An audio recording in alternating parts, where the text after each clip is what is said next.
शेतकऱ्यांच्या हक्कासाठी 7/12 कोरा करण्याच्या मागणीसाठी व सरकारच्या निष्क्रियते विरोधात यवतमाळच्या संविधान चौकात सर्वपक्षीय चक्काजाम आंदोलन करण्यात आले।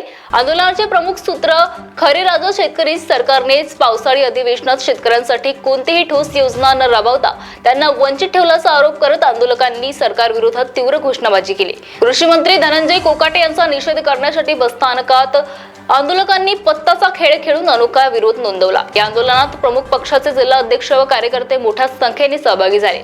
उपस्थित नेत्यांमध्ये संभाजी ब्रिगेडचे सूरज खोब्रागडे, प्रहार जनशक्तीचे बिपिन चौधरी, शिवसेनाचे किशोर इंगळे, मनसेचे देवा शिवराम आर, आपचे चंदन हातगडसह सहभागी कार्यकर्ते होते। सूरज पाटील, अनिकेत मेश्राम, राजेंद्र गायकवाड, जावेद काजी, पिंटू लांडगे, कुणाल पाटील, विजय राठोड, सुशील जाधव, ऋतिक ठाकूर, किरण वानखेडे व इतर शेकडो नागरिकांनी संविधान चौकात रस्ता अडवून सरकारचा निषेध केला।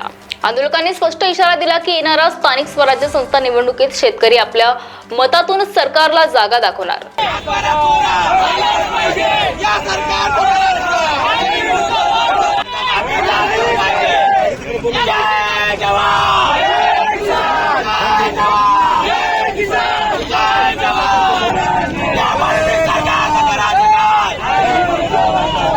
कोणीच म्हटलं नव्हतं शेतकऱ्याचा 7/12 कोरा करावा। इलेक्शनच्या पहिले शेतकऱ्यांचे मत घेण्यासाठी देवेंद्र फडणवीस यांनी वारंवार प्रत्येक सभेत सांगितलं होतं की आम्ही शेतकऱ्याचा 7/12 कोरा करू।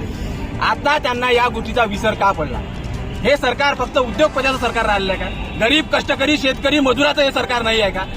आताच होऊ घातलेल्या आताच झालेल्या पावसाळी अधिवेशनात कोणत्याही प्रकारचा शेतकऱ्याबद्दलचा विचार या सरकारने केलेला नाही। समिती तयार करण्यात आली, परंतु ही समिती ही उपाययोजनेसाठी आहे का शेतकरी कर्जमाफीसाठी आहे हे अद्यापर्यंत त्यांनी स्पष्ट केलेलं नाही आहे। आणि समितीचा रिझल्ट, समिती किती तारखेपर्यंत, कोणत्या तारखेपर्यंत शेतकऱ्याची कर्जमाफी करेल हे अजूनपर्यंत त्यांनी सांगितलेलं नाही। हा आमचा चक्का जाम तो पूर्ण महाराष्ट्रभर शेतकऱ्यांनी स्वतःहून केलेला आहे। शेतकरी यामध्ये स्वतःहून सहभागी झालेले आहे। शेतकऱ्याच्या मनातला जो आक्रोश आहे तो शेतकरी रस्त्यावर उतरून दाखवत आहे। हाच आक्रोश जर सरकारने कर्जमाफी केली नाही, हाच आक्रोश तुम्हाला येणाऱ्या स्थानिक स्वराज्य संस्थेच्या निवडणुकामध्ये पाहायला मिळेल। आणि संपूर्ण स्थानिक स्वराज्य संस्था, जिल्हा परिषद असो, पंचायत समिती असो, ग्रामपंचायत असो, नगर परिषद असो, या पूर्णतः शेतकऱ्याच्या हातात राहील, शेतकऱ्याच्या हातात राहिल्याशिवाय राहणार। महाराष्ट्र टीव्ही 24 करिता अक्रम दिवान, यवतमाळ।